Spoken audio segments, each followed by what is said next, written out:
দুদিন আগেই পাকিস্তানের ফিল্ড মার্শাল আসিম মুনির বলুচিস্তান মানে পাকিস্তানের সবথেকে বড় প্রভিন্স তার ক্যাপিটাল কোয়েতাতে গিয়ে কন্টিনিউয়াসলি ওয়ার্নিং দিয়ে যাচ্ছিলেন ভারতকে ইন্দাস ওয়াটার ট্রিটির ব্যাপারটা নিয়ে।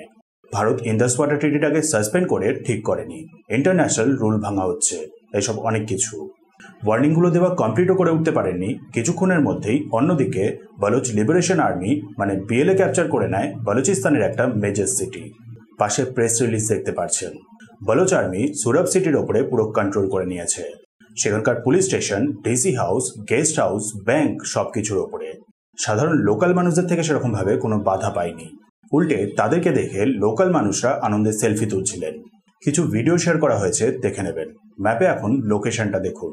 এই হলো আমাদের প্রিয় ভারত, পাশে পাকিস্তানের সাউথ ওয়েস্টে হলো বলুচিস্তান, এই হলো সুরাব সিটি, তার একটু ওপরেই হলো কোয়েতা। আসিম মুনির এই কোয়েতাতে গিয়ে ভারতের এগেনস্টে ভাষণ দিচ্ছিলেন, আর তার নিচ থেকেই সুরাব হাত থেকে বেরিয়ে যায়। কোয়েতা আর সুরাবের মাঝে আবার লক্ষ্য করবেন কালাত। এটা সেই প্রিন্সলি স্টেট ছিল যেটা ব্রিটিশরা যাওয়ার পর শেষ অবধি চেষ্টা করেছিল ইন্ডিপেন্ডেন্ট থাকার। ছলার বলের মাধ্যমে এই প্রিন্সলি স্টেটটাকে পাকিস্তানের অংশ বানানো হয়েছিল।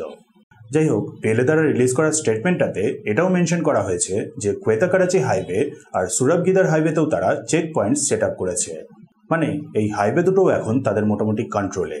ম্যাপে দেখবেন সুরাব সিটি থেকে দুটো হাইওয়ে সাউথের দিকে চলে যাচ্ছে, একটা হলো N25 আর আরেকটা হলো N85। N25 হলো কোয়েতা করাচি হাইওয়ে, মানে কোয়েতা থেকে শুরু করে সোজা করাচি পর্যন্ত। করাচি, যেমনটা জানেন আপনি, পাকিস্তানের সব থেকে ইম্পর্টেন্ট পোর্ট। সুরাব সিটি থেকে N85 যে হাইওয়েটা আবার সাউথের দিকে যাচ্ছে সেটাই হলো সুরাব গিদার হাইওয়ে। একটু সাউথের দিকে গেলেই দেখবেন গিদার, আর এই N85 হাইওয়েটাই যাচ্ছে আবার সোজা গোয়াদার পোর্ট পর্যন্ত, মানে দুটো মেন পোর্টেই যাওয়ার রাস্তাটাকে ব্লক করে দেওয়া হয়েছে। বলুচিস্তানের মানুষদের পাকিস্তান আর চীনের প্রতি এত বিদ্বেষের কারণটা হলো বলুচিস্তানে প্রচুর ন্যাচারাল রিসোর্সেস আছে, গোল্ড, কপার, কোল, ন্যাচারাল গ্যাস, অয়েল, এরকম অনেক কিছু। একটা এস্টিমেশন অনুযায়ী প্রায় $8 ট্রিলিয়ন রিসোর্স আছে বলুচিস্তানে। এই ন্যাচারাল রিসোর্সগুলোকে পাঞ্জাব প্রভিন্স নিয়ে চলে যায়।